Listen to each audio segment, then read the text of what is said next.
స్థానిక తిలక్ రోడ్డులోని సాయిబాబా ఆలయంలో ప్రత్యేక పూజలు, నివాసంలో సర్వమత ప్రార్థనల అనంతరం కూటమి నాయకులు, కార్యకర్తలు, అభిమానుల మధ్య భారీ జన సందోహంతో భారీ ర్యాలీగా శ్యామల నగర్, గోరక్షణపేట, జాంపేట, దేవి చౌక్ మీదుగా ఎన్నికల రిటర్నింగ్ అధికారి వారి కార్యాలయానికి చేరుకున్నారు. సిటీ నియోజకవర్గ టీడీపీ, జనసేన, బీజేపీ కూటమి ఉమ్మడి ఎమ్మెల్యే అభ్యర్థిగా పోటీ చేస్తున్న ఆదిరెడ్డి శ్రీనివాస్ గురువారం నామినేషన్ దాఖలు చేశారు. ఎమ్మెల్యే ఆదిరెడ్డి భవానీ, మాజీ ఎమ్మెల్సీ ఆదిరెడ్డి అప్పారావు, నగర తొలి మహిళా మేయర్ ఆదిరెడ్డి వీరరాఘవమ్మ, రాజమండ్రి పార్లమెంట్ అభ్యర్థిని దగ్గుపాటి పురంధరేశ్వరి, టీడీపీ రాష్ట్ర ప్రధాన కార్యదర్శి గన్ని కృష్ణ, ఆర్యపురం బ్యాంకు మాజీ చైర్మన్ చెల్ల శంకర్రావులతో ఎమ్మెల్యే అభ్యర్థి ఆదిరెడ్డి శ్రీనివాస్ ఆర్ఓ కార్యాలయానికి చేరుకుని పత్రాలు పూర్తి చేసి ఎన్నికల రిటర్నింగ్ అధికారికి అందజేశారు.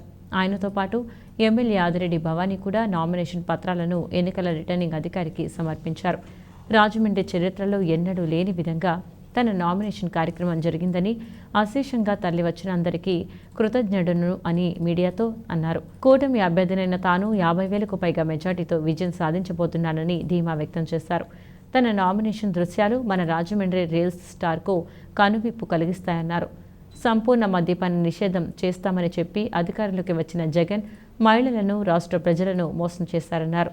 మద్యపాన నిషేధం చేయకపోగా దానిపై వచ్చే ఆదాయంతోనే పాలన సాగించి కల్తీ మద్యం, చెత్త బ్రాండ్లు తీసుకువచ్చి ప్రజల ప్రాణాలు తీశారని మండిపడ్డారు.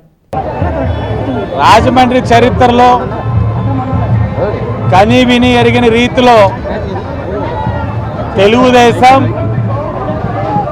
బీజేపీ, జనసేన అభ్యర్థిగా నామినేషన్ వేయడం జరిగింది. 3 పార్టీల ఒక కార్యకర్తలు, నాయకులు వేలాదిగా ఎవరు ఊహించని విధంగా వేలాదిగా వచ్చి ఈరోజు నామినేషన్ కార్యక్రమాన్ని విజయవంతం చేయడం జరిగింది. ఈ నియోజకవర్గమే కాదు, ఎక్కడెక్కడో నియోజకవర్గాల నుంచి కూడా వస్తూ ఉన్నారు. మొదటి నామినేషన్గా వాళ్ళల్లో ఉన్న ఆవేశం, వాళ్ళల్లో ఉన్న ఆవేదన, వాళ్ళల్లో ఎంత కసి ఉన్నది అన్నది ఈరోజు నామినేషన్ ద్వారా మాకు అర్థమయ్యింది. ముహూర్తం గంట సమయం ఉండడం వల్ల చాలామంది వాళ్ళ ఆనందాలు ఏదైతే ఉన్నాయో కార్యక్రమం ఇలా చేద్దాం అనుకున్న దానికి సహకరించలేని పరిస్థితులకు నామినేషన్కి రావడం జరిగింది. బహుశా వాళ్ళందరూ అనుకున్న విధంగానే కానీ ఈ కార్యక్రమం చేయాలని అనుకుంటే 2-3 గంటలైనా ఇంకా మేము దానవేపేటలోనే ఉండే పరిస్థితి కనబడ్డాది. తిలక్ రోడ్ బాబా గుడి దగ్గరే సుమారు 5,000 మంది పైన ఉన్నారు. వాళ్ళని దాటుకొని కుమారి టాయిస్ దగ్గరికి వస్తే అక్కడ స్వామి కుమారి టాయిస్ దగ్గర ఆజాద్ చౌక్ దాకా 10,000 మంది పైన. కేవలం నామినేషన్కి ఎలా ఉందంటే రాసి పెట్టుకోండి, వైఎస్ఆర్సీపీ పార్టీ వాళ్ళకి చెప్తా ఉన్నాం, 50,000 పై మెజారిటీ ఈ నియోజకవర్గంలో రాబోతా ఉంది. తెలుగుదేశం, బీజేపీ, జనసేన అభ్యర్థిగా నాకు 50,000 కట్టబెట్టడానికి మా వాళ్ళు సిద్ధంగా ఉన్నారు. మీరు రాజమండ్రికి వచ్చిన తర్వాత మీ ప్రబుద్ధుడు రీల్ స్టార్ చేసిన అవినీతిని మీరు ఒప్పుకుంటారా లేదా, లేక మీరు ఇక్కడికి వచ్చి మా అభ్యర్థి భరత్రం ఆర్థికంగా అంతంత మాత్రమే అని చెప్తారా, లేకపోతే 25% కమిషన్ మీరు ఒప్పుకుంటారా అన్నది కూడా మీరు తెలియజేయాలి.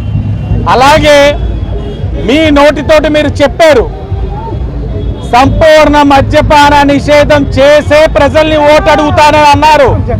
మద్యపాన నిషేధం అయ్యిందా? మరి జగన్మోహన్ రెడ్డి గారు మీరు ఏ మొహం పెట్టుకొని వచ్చి మీరు ఓటు అడుగుతా ఉన్నారు?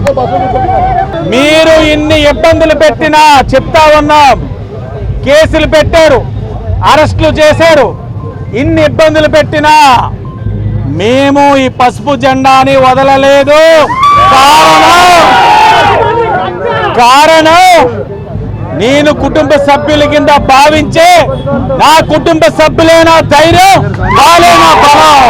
ఈరోజు బలం ఏంటో చూపించాం. మే 13న ఇది ట్రైలరే, మే 13న మీకు అసలైన బొమ్మ ఏంటారో చూపిస్తాం.